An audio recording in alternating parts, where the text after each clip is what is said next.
All right, guys, here's how I'm going to level up in 2023. Here's how I'm going to achieve the goals that I've set, those big, hairy, audacious goals, as I like to say, those ones that just make people laugh. I am going to achieve them. I'm going to be doing it not by adding things, but I'm going to be doing it by taking things away, by eliminating the things that are unnecessary. And I'm going to go over a couple of things that I am going to be eliminating inside of this year and that I've already eliminated because they're unnecessary. They don't move the needle. They don't contribute to the bottom line. They make you feel like you're being productive, but you're not. And frankly, you should be spending that time working. So I made a little bit of a list. I'm sure there's more. I'm sure there's more things that are going to come up. And some of these things, I know they're going to offend some of you because you're probably doing them and you're probably, while you're doing them, thinking, "Oh, I'm being so productive, man. I'm killing. I'm the next David Goggins. I'm the next freaking Wim Hof." I think you guys know where I'm going with this, okay?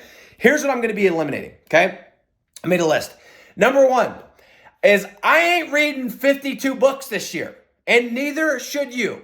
If you think that reading 52 books is going to make you millions of dollars, you're crazy. And then some of you guys are going to go, "I don't need millions of dollars." Cool. Go read your books then.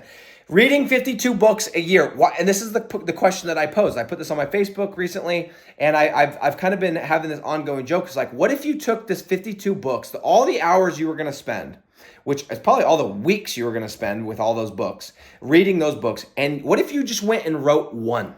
What if you took that same time and instead of consume, what if you produced? What if you wrote a book? Or what if you spent that time creating a business or creating a life or doing something that you could write a book about next year or in 5 years? Okay? Guys, I'm done. These business books, I love them, man. And trust me, like I've been in that stage, like read, buy this book, buy that. I got to read 17 different books at once and all these different things. I've realized that. So I'll pick up a book, right? Let me give you an example. It's right here on my desk. Actually, this is a really good book, and I love this book, okay? I started reading this book, and actually, I think it was Alex Hermosi, shout out to you, bro, that recommended this book. I started reading it, and this is about 6 months ago. This is as far as I've gotten, right there, okay? And I have gotten more out of this book by reading, 56 pages. I've gone back to it again and again and again because I took the things in it, I got a nugget, and boom, I implemented it. So how about instead of doing that, maybe pick one book or pick a handful of books and actually do what's in those books, or take that time, or you could do both and write a book. But guys, you do not need to be reading 52 books a year. You just don't. Period. End of story. You're like, read one, read two, read three, read five. That's plenty. And go implement. Read this book 52 times or read this book 5 times because there is so much good in this book. Okay. As you can tell, I've got a strong opinion. I'm getting rid of 52 books. Okay, here's my list here. Next thing, I don't do this, but guys, how long does it take you to do these ice baths? If I see another post about this ice bath, it's like, if you really think about it, right? I got the ice bath, and I know some people argue, we got the setup. You got to get the ice ready, and then you got to get the water ready, and then you got to get your camera set up so you can post it on social media and tag your buddy, and then you got to get in it, and then when you're done, you got to go and freaking get in the shower and all this different stuff. It's like, what if we took that time and we just did some work, right? And when I say ice bath, I'm talking about ridiculous and long morning routines. I got no problem with staying healthy, doing all the like self-care stuff. And I know somebody's going to be like, "Hey, here's a link to," I know there's benefits.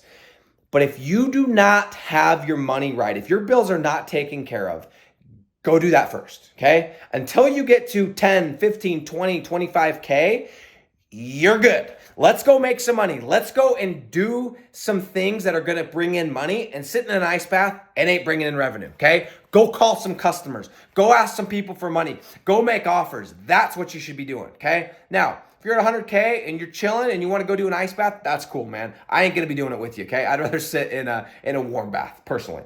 Okay, and by the way, I ain't hating because I understand there's going to be benefits and all this different stuff, and I'm the same way. I could argue I love going to the gym, and I have to go to the gym because it makes me perform better. However, if you do not have the bills paid for and you are just barely squeaking by or you're in the negative, you need to take that time and you need to allocate it to needle moving activities, which is calling business owners and asking them for money. That is what you should be doing. And then you can start doing your ice baths, okay? Thank you, Wim Hof. All right. So I said, this is my list, 52 books, ice baths / hour-long morning routines. Here's another one, masterminds. Guys, oh man, Are there some masterminds out there that are probably good? Yes. I've got a buddy that just set one up, and I hope he sees this and he knows that I'm not talking about him, because yes, I know there are people that do masterminds that are productive, masterminds that are good.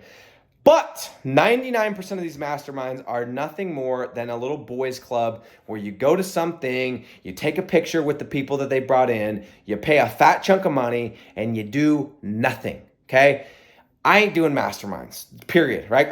In fact, I'm the anti-mastermind, man. I would rather meet up with one person, or if I'm going to meet up with a group of people, I want to have a specific purpose, and we're not just going to do it to just shoot the shit, okay?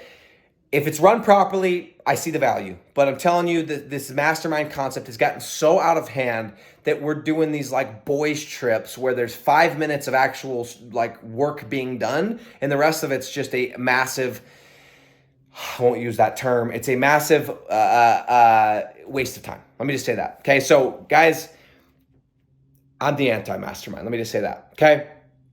Last two things, or I'm gonna say this is gonna be my last one. I'm gonna tell you. Unnecessary lunch meetings, okay? I know when I get hit up just like you guys, and maybe you guys are the one hitting people up constantly. Yo, let's go grab lunch. Yo, what do you got on Tuesday, dude? Let's grab some bites, man. Let's grab a bite to eat.